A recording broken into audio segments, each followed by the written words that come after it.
Chers téléspectateurs et internautes, bienvenue dans votre émission Actu Ciné.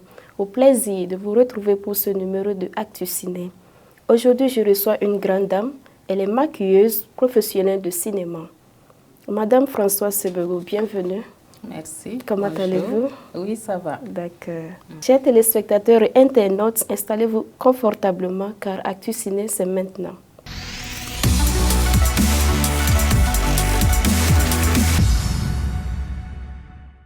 Peux-tu te présenter brièvement et nous parler de ton parcours en tant que maquilleuse professionnelle de cinéma? Je m'appelle Wende Françoise Sebego. Je suis actrice à la base parce que j'ai commencé par le jeu d'acteur et par la suite, j'ai décidé d'apprendre le maquillage cinéma parce que le cinéma a toujours été une passion pour moi. Donc, une fois que j'ai pu jouer dans un film, je me suis dit comment faire pour traîner sur les plateaux de tournage et vivre ma passion. Donc, c'est ce qui m'a amenée dans le maquillage cinéma. Alors, quelles sont les expériences précédentes dans l'industrie cinématographique? J'ai travaillé sur plusieurs plateaux. Voilà, je totalise une centaine de films, longs métrages, clips vidéo, courts métrages, et voilà, tout confondu. Voilà, donc j'ai au total 17 ans d'expérience, voilà, dans le milieu du cinéma. Quelles sont tes compétences techniques en maquillage d'effets spéciaux de cinéma? J'ai commencé d'abord sur les plateaux. Ensuite, je me suis auto-formée, voilà, en suivant les tutos. Et par la suite, j'ai été me former en Belgique. Peux-tu nous décrire ton processus de création d'un look spécifique pour un personnage?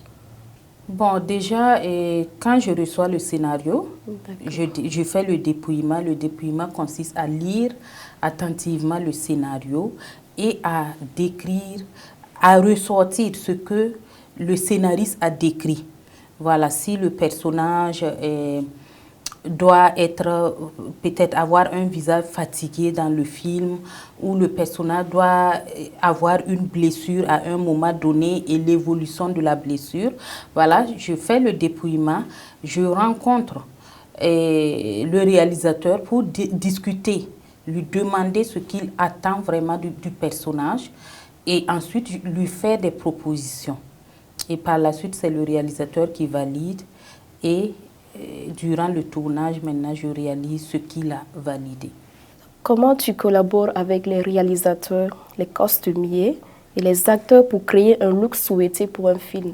Bon, il faut dire déjà que les réalisateurs, je viens de le dire, qu'on collabore beaucoup, on discute, je fais des propositions et c'est lui qui valide et par la suite, et je travaille aussi souvent en amont avec le costumier parce que si on doit créer une blessure, par exemple, au niveau du cou, il ne faudrait pas que le costumier lui porte un costume qui va fermer son cou. Donc, tout ça, ça se discute. Et si dans une séquence, on doit blesser la personne, il faut que la maquilleuse discute avec la costumière pour peut-être trouver deux tenues identiques pour que si on met du sang artificiel sur l'autre, qu'elle puisse utiliser l'autre pour continuer le tournage. Donc tout ça, c'est des accords qu'on a sur les plateaux de tournage. Et avec les costumiers, est-ce que les couleurs nuancent un peu sur le maquillage? Oui, tout à fait. Puisque, par exemple, si on veut utiliser du sang artificiel, il ne faut pas prendre du noir. Voilà, il ne faut pas porter du noir aux comédiens. Il faut aller dans le bleu clair ou du blanc. Voilà, ou vraiment du rose clair pour que le sang soit visible. Et tout ça, c'est avec l'accord du réalisateur. Comment tu adaptes aux différentes époques, genres et styles de film? J'essaie de suivre parce que le maquillage évolue comme la mode. Donc, il y a quelques années, on ne traçait pas les sourcils comme ça. Et maintenant, on trace comme ça. Et avant, c'était des sourcils carrés au début et tout. Donc, on essaie de suivre la mode, d'évoluer avec voilà, la tendance. et proposer. Et peut-être l'actrice peut se dire, bon, avant, moi, je mettais du noir comme ça, et je faisais 2 tons sur les lèvres, je veux ça. Et c'est à la maquilleuse de lui dire, non, tu es sur un plateau, donc tu t'abandonnes à la maquilleuse et après avoir fini de jouer, on te démaquille et tu te maquilles comme tu désires pour aller où tu veux. Mais étant sur le plateau, c'est à la maquilleuse de décider de ton style de maquillage, de comment tu dois te maquiller, de comment te maquiller, et selon la description du scénario. Quand tu arrives sur un plateau, tu t'appelles Julie et tu dois jouer le rôle de Samantha. Depuis la porte de la production, tu n'es plus Julie, mais tu es Samantha.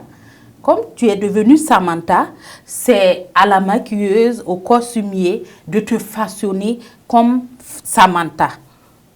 Voilà, mais malheureusement, beaucoup d'actrices, bon, je ne sais pas si c'est de l'amateurisme, mais beaucoup d'actrices n'ont pas encore compris que quand tu quittes ta maison pour un plateau de tournage, tu dois venir le visage neutre, sans maquillage, pour que la maquilleuse puisse te maquiller selon la description du scénario.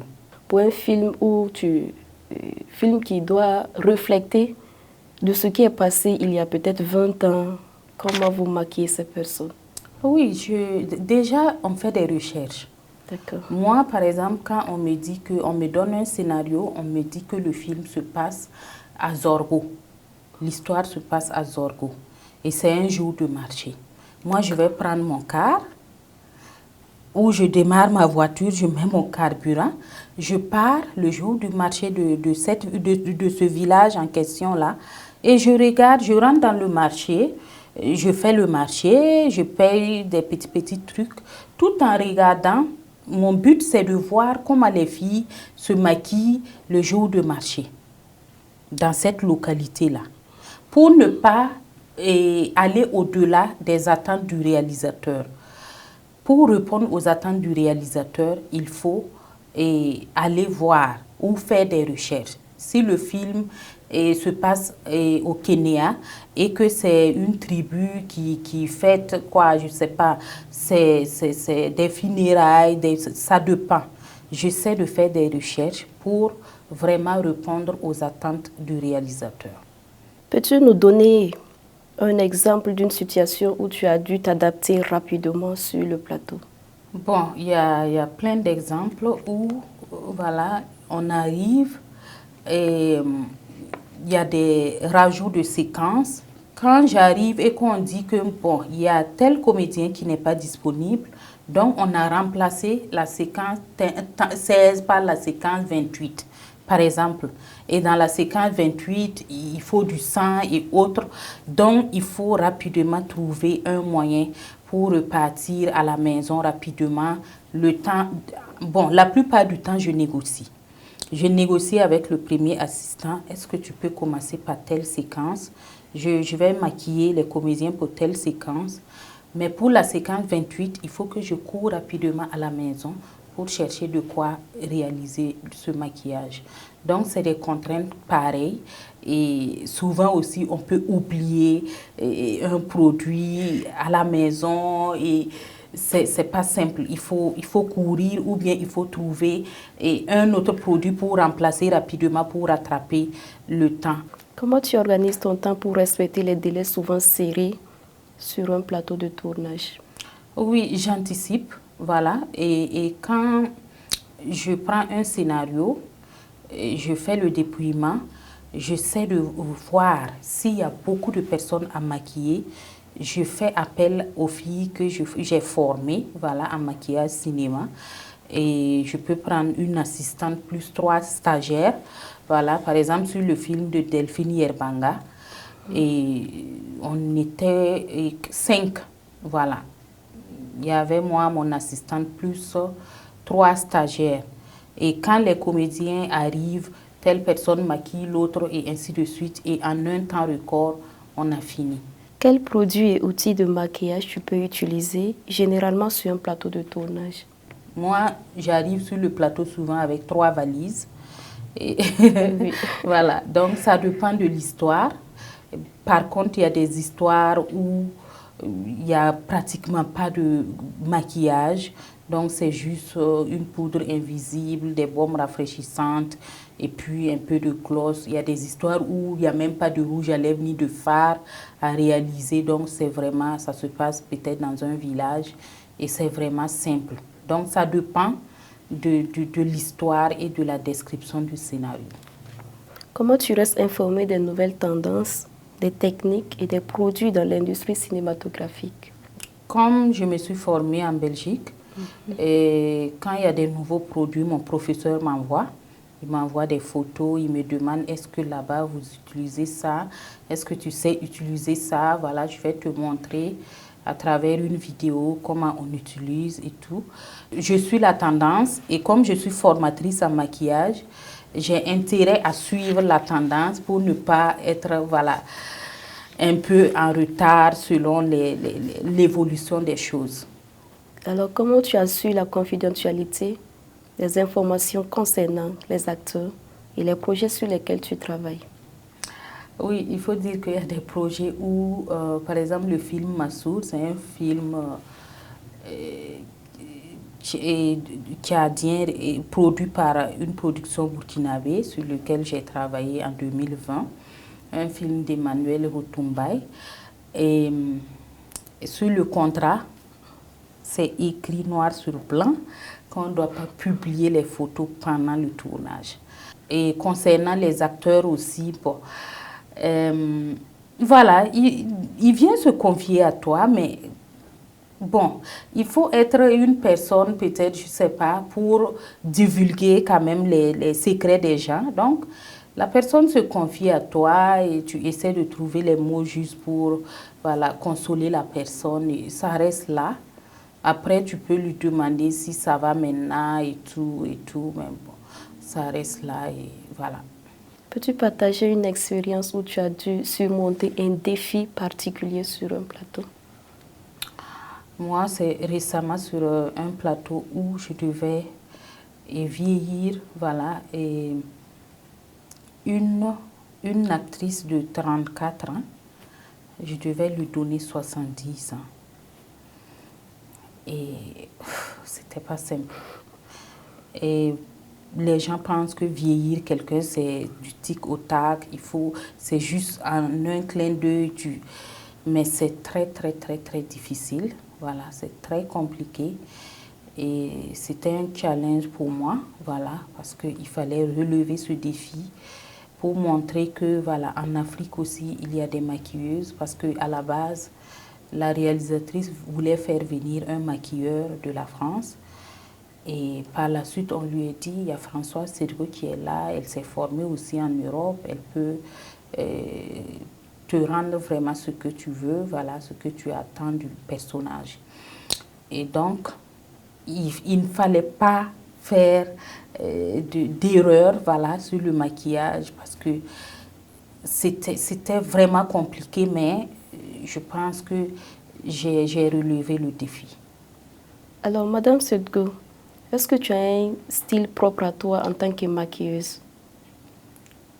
Oui, j'ai ma manière de travailler. J'aime la propriété, voilà.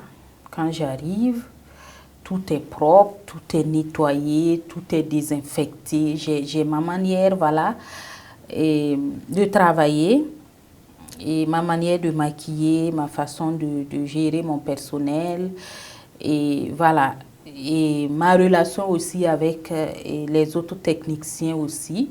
Voilà, j'ai pas de problème avec quelqu'un, je rigole avec tout le monde. Et quand il s'agit de boulot, je suis un peu sévère avec les filles. C'est après le tournage qu'elles se rendent compte que non, en fait, c'est pas méchant. Elles voulaient qu'on travaille, elles voulaient qu'on on évolue, elles voulaient qu'on comprenne voilà, le film et qu'on s'adapte pour pouvoir être des chefs maquilleuses demain. Chers téléspectateurs et internautes, je vous rappelle que notre invitée est Madame Françoise Sedego. Elle est maquilleuse professionnelle de cinéma. Nous passons à la rubrique coup de cœur.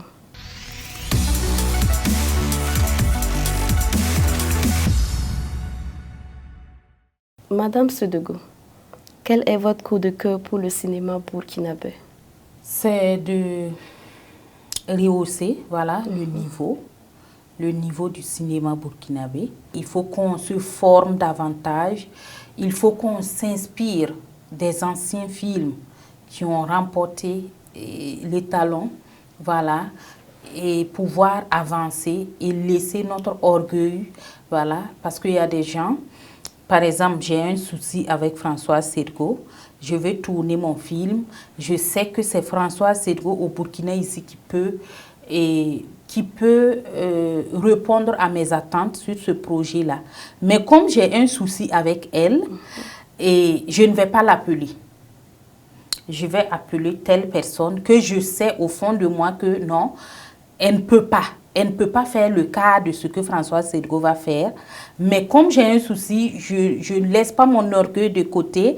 Je ne vais pas l'appeler. J'appelle un tel, même si je sais que mon travail sera bâclé. Et c'est ce qui fait que le cinéma est en train de chuter. Tu as un problème avec un technicien, c'est votre problème.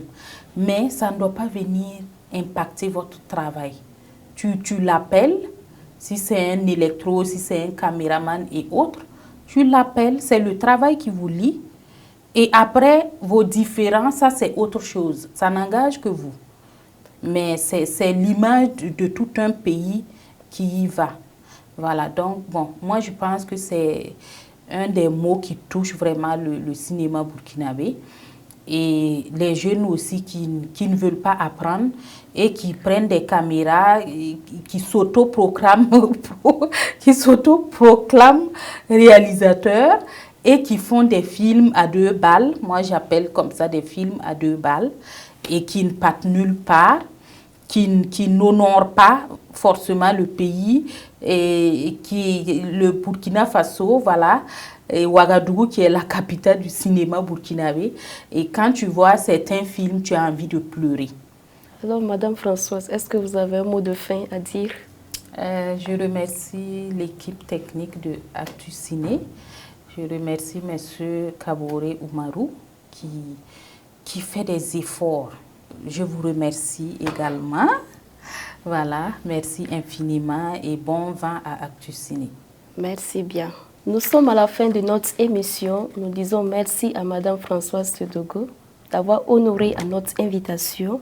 Merci à toute l'équipe technique et à vous également, chers téléspectateurs et internautes. Merci et à bientôt pour le prochain numéro.